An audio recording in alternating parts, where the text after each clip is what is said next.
Hi, this is Brandon Smiley from thirstgym.com. Today we're talking about an exercise called the barbell curl, the barbell bicep curl, just the standard curl for the biceps. Very common exercise. Unfortunately, it's just performed really god-awfully in most gyms in America.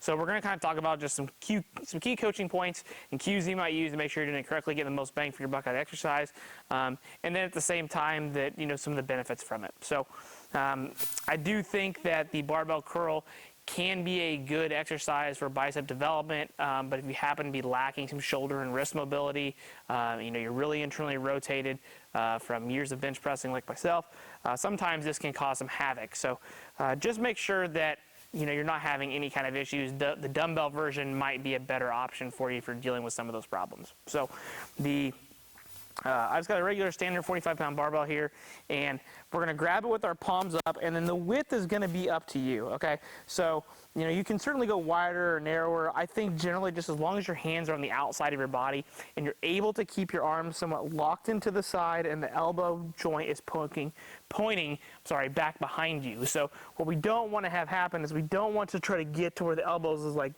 up here in the finished position. We want to try to keep it here and just bring the wrist towards the shoulder to maximize that. Obviously you can do this to get some flexion from the bicep. The bicep tendon, the long head, does do shoulder flexion, which can be great. However, I just think that staying here and training the bicep at the elbow joint is probably more beneficial. I don't know if there's a whole lot of reason you want to train it up here unless you've got some kind of special machines or cables. But I think with the barbell, I think it's just not worth it going through that shoulder flexion that can cause more shoulder problems.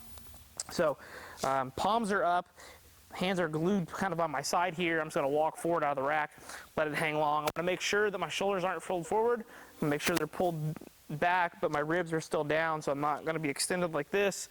So here, I want to make sure that I can actually squeeze the bar. My palms are up to begin with, so we don't want it sitting down here.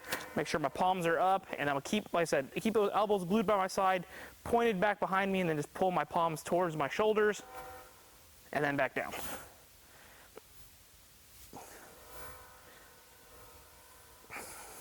So notice I'm being pretty strict.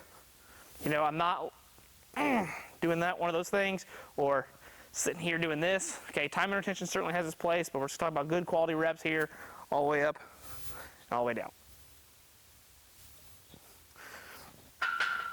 So very simple exercise. I think if you're going for hypertrophy work, quality is definitely important. So time and retention, some training, some intensity techniques that you put in your training can certainly be beneficial. But focus on good quality curls first.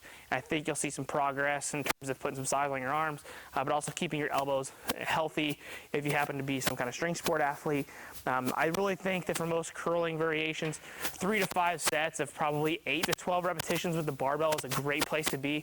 You can certainly do 15, 20 reps, as many as you can, but your strength is obviously going to be limited because most barbells are 45 pounds. So if you're somebody that's new to training, then the barbell option may not be the greatest if you can't keep your technique locked in and benefit from it. You might try to use some dumbbells or machine-based version to build some general strength and get used to the exercise, and then you can work towards a barbell if that happens to be somebody that's younger, specifically in training age. So that's the standard barbell bicep curl, super easy. I probably drag it on a lot longer than it needed to be, but hopefully it took some coaching points away that might be able to help you maximize your bicep curl so you can get some bigger arms. So if you got any questions, feel free in the comment section. Thanks. Have a great day.